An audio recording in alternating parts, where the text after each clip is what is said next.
স্বাগতম engineering solution Bangla. আমি সৌমেন্দ্র ঢালি রয়েছে আপনাদের সঙ্গে। আপনারা দেখতে পাচ্ছেন আমাদের সামনে রয়েছে একটি ক্যাম স্টার্টার, যেটার মডেল হচ্ছে আপনার QS530N 30 এম্পিয়ার। এই ক্যাম স্টার্টারটা দিয়ে আজকে আমরা একটি ম্যানুয়াল চেঞ্জওভার সুইচ তৈরি করব, যেটা আমরা বাসা বাড়িতে ব্যবহার করে থাকি। তো আমরা প্রথমে দেখে নেই এই চেঞ্জওভার সুইচের ভিতরে কি আছে।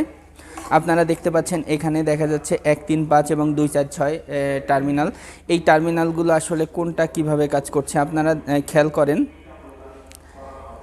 1, 3 এবং 5 যে টার্মিনাল রয়েছে তার নিচে কিন্তু আরও 2-3টা টার্মিনাল রয়েছে, যে টার্মিনালগুলো আপনার 1, 3, 5-এর সাথে শর্ট করা রয়েছে। একই রকমভাবে এই পাশে 2, 4, 6 যে টার্মিনাল রয়েছে আপনারা দেখতে পাচ্ছেন 2, 4, 6 যে টার্মিনাল, 2 নাম্বার যে টার্মিনালটা, এই টার্মিনালটা কিন্তু নিচের প্রান্তের সাথে শর্ট রয়েছে। এবং 4 এবং 6 যে টার্মিনালটা দেখতে পাচ্ছেন, এই টার্মিনাল দুইটি নিচের 2টা টার্মিনালের সাথে ক্রস কানেকশন রয়েছে।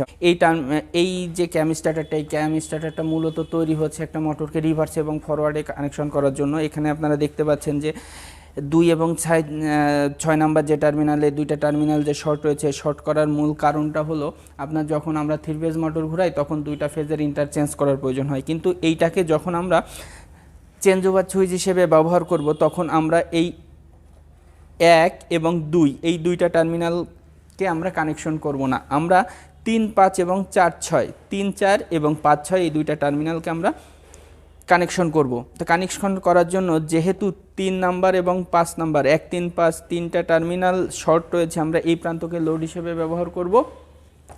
এবং যে 2, 4, 6 4 এবং 6 যে 2টা রয়েছে আপনার জাম্পার ওয়্যার দিয়ে কানেকশন করা রয়েছে, এই 2টা তারকে আমরা খুলে ফেলব।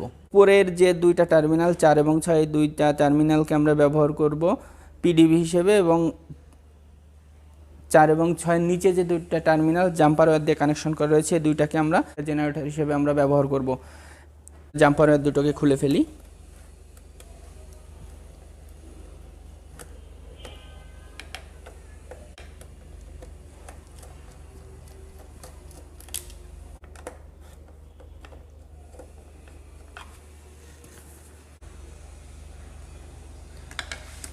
আমরা 5 নাম্বার প্রান্তে লোডের নিউট্রাল দিয়ে দিলাম।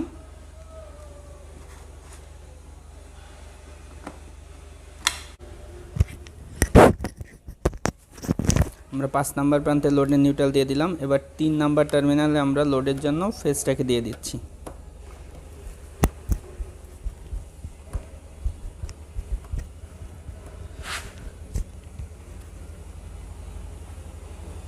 ছয় দিয়ে দিচ্ছি পিডিবি নিউট্রাল।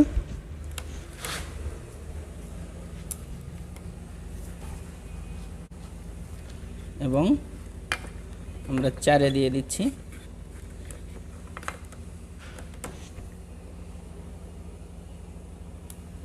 পিডিবির ফেজ।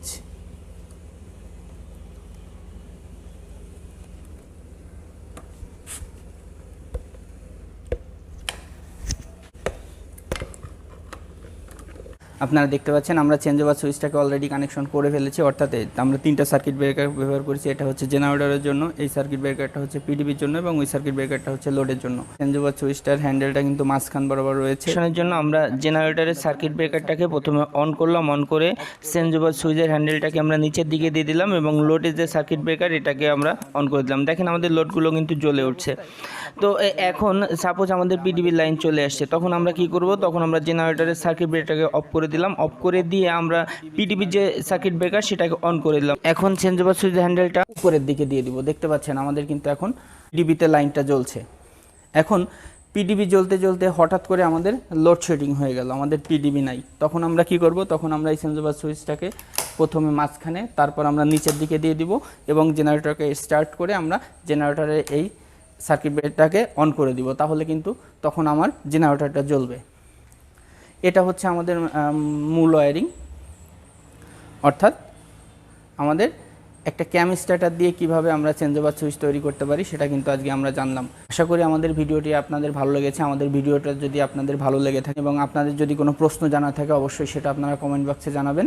এবং এখনও যদি আপনারা আমাদের চ্যানেলে নতুন হয়ে থাকেন অবশ্যই চ্যানেলটি সাবস্ক্রাইব করবেন, সাবস্ক্রাইব করতে ভুলবেন না। ধন্যবাদ সবাইকে, ভালো থাকবেন, সুস্থ থাকবেন।